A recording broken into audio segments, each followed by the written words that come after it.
Hi everyone, it's Rachel back with the Shades of Orange, and today I'm here to do a wrap-up of the horror and thriller books I read recently.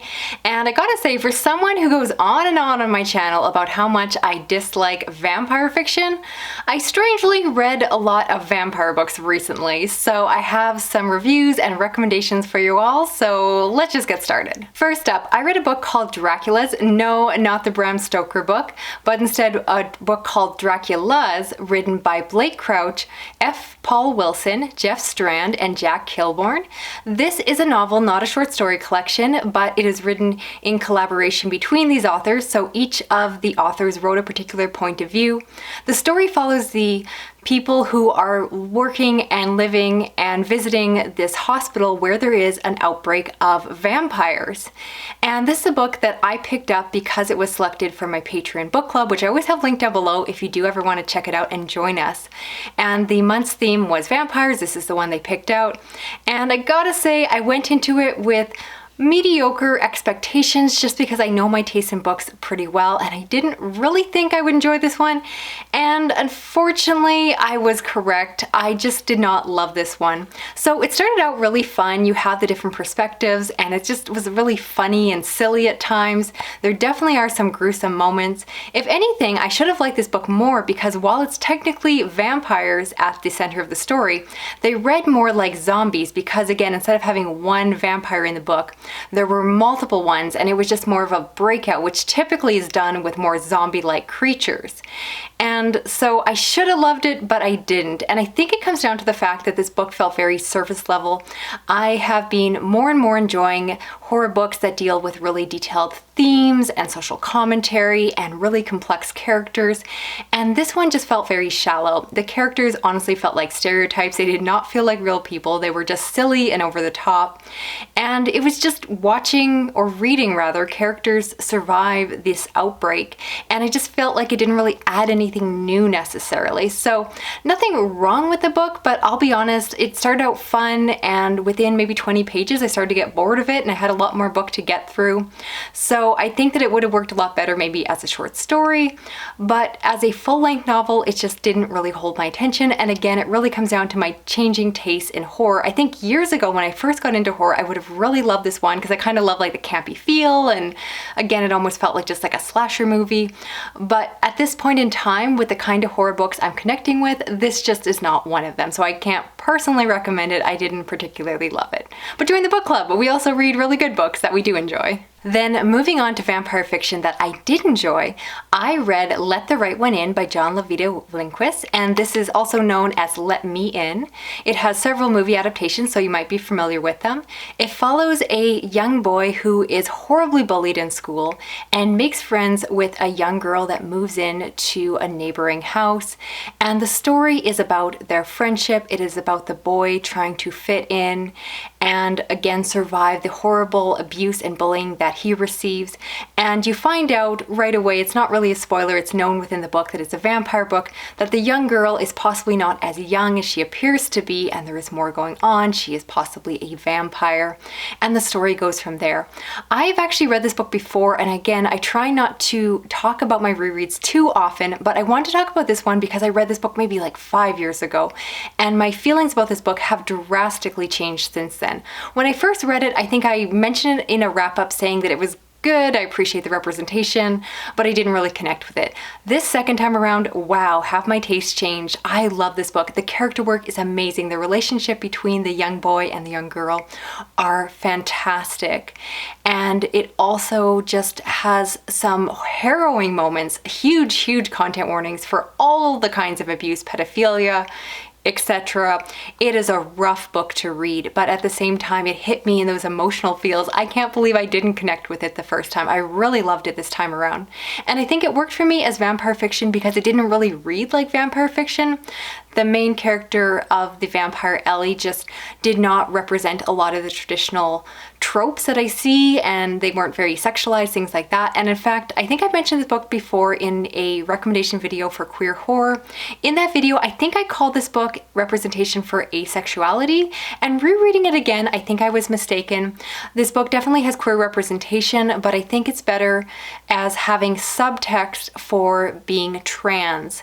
And like I said, I want to say subtext because it's kind of implied and it's written into the story, but if you're looking for that, I feel like it really is there, and I saw that more the second time around. So overall, I would really recommend this one if you are a fan of character-driven horror. Whether or not you like vampire fiction or not, this one is so good. And I do recommend the audiobook version because it's done by Stephen Perry, who, for those of you that read more fantasy, he does all of Joe Abercrombie's books, and I can really see why people love his narration because it was so well done and definitely enhanced the experience. Next up, I want to really briefly talk about the fact that I read Halloween by John Passarella. This is the novelization of the 2018 film, and I was a big fan of the film. I thought that it had really good scenes and really good nods and flashbacks to the original film, which of course I also very much loved.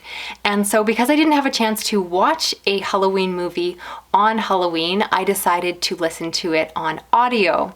And this was just a nice way to, again, kind of watch a horror movie when I didn't have an opportunity to actually sit down and watch anything. So instead, I listened to it with my ears via the audiobook experience, and it was really fun. I don't normally talk a lot about novelizations on my channel just because I don't think that novelizations tend to add much to the films, and this one definitely didn't flesh it out. It really was just a scene-by-scene replay, but I had a lot of fun, and I have not yet seen Halloween Kills, if you're wondering. I've heard mixed things about it, but I do still want to check it out because I like the 2018 version so much. So without spoiling anything, please let me know down below if you've watched that movie. Did you enjoy it? Because I've heard, yeah, mixed things, and I really want to know what other people thought about it so I can set my expectations accordingly. Next, I want to talk about Nana by Brandon Massey, and this is a story that starts out at a funeral where a woman is grieving the loss of her adopted mother. Her husband goes outside to get air, and outside the church he meets this sexy, beautiful woman who he is attracted to. However, awkwardly enough, he finds out that that woman is claiming to be his wife's mother, her biological mother, who of course gave her away for adoption. And then they go on to invite her into their home. They can see a clear family resemblance, and so they welcome her in and bring her into their lives to fill the void of the lost deceased adopted mother. And of course, things go horribly wrong. The woman is in some ways too good to be true, in other ways is just very weird, very wrong, and things just get very disturbing. This book I had a lot of fun with. I will say that the horror twist is pretty predictable. I knew what was going on about halfway through, but it happened to be a horror trope that I personally really enjoy, so I did not mind that. And this book was just a lot of fun because the mother was very sexy and enticing, and it was not what I expected. It made the book very uncomfortable, but in a good way. It reminded me a lot of how Bentley Little also has really uncomfortable horror scenes that involve a lot of sexuality, so if you like that, you might enjoy this one. If you hate Bentley Little, you might not want to check out this book, but again, I thought it was a lot of fun. It was well plotted and just had some good character work, very much a commentary on family, mothers, spouses, relationships, and yeah, it was just a really nice surprise, a bit of a hidden gem. I really haven't heard anyone else talking about it, but I found it on Hoopla as an audiobook, and I'm really glad I checked it out. Next, I want to talk about Horseman by Christina Henry. This is a book that I received for review from the publisher. And I mentioned this book briefly during a fall preview video, but I want to come back to it and give it a proper review.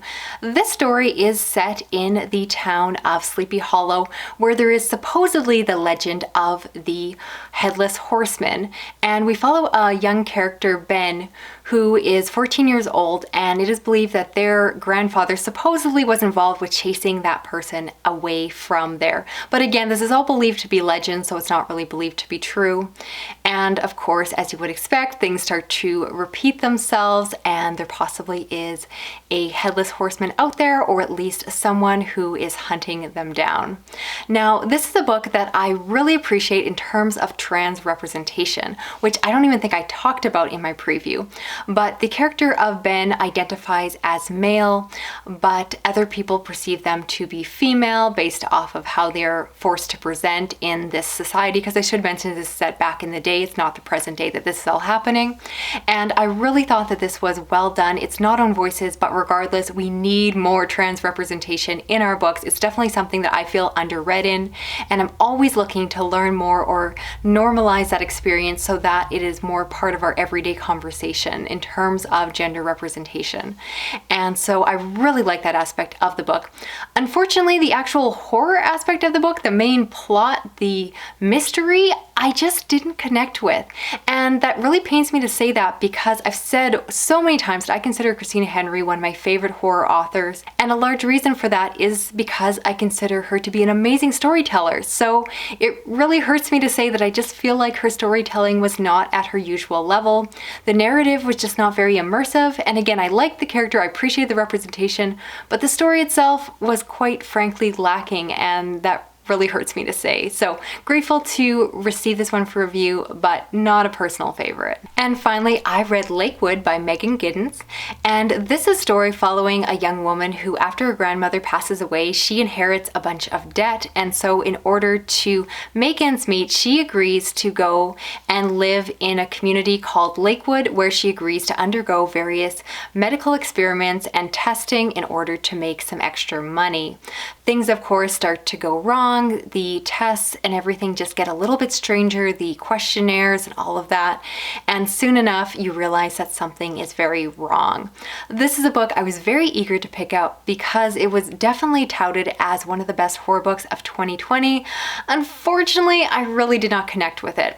So I will start by saying that I very much acknowledge that myself as a white reviewer, I'm not necessarily the target audience in terms of the terrifying or scary aspects to this book, because I personally have never feared for myself in terms of the medical treatment I've received. I've never worried or been fearful of those around me and how they're going to treat me in the medical system. And so I've had the luxury of always very much trusting those doctors and nurses that they're in my best interest when they're doing things.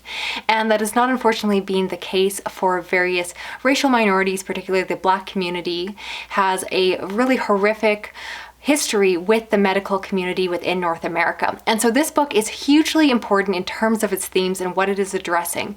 And so I do understand that for someone in those minority groups, reading a book like this, which is very much leaning into reality, could be very terrifying. For myself though, I do have to just be honest and review the book as I experienced it, and the fact is I did not find the book very suspenseful. I didn't find it very horrifying. I just found it to be very slow and meandering, and it took a really long time before it started to get going.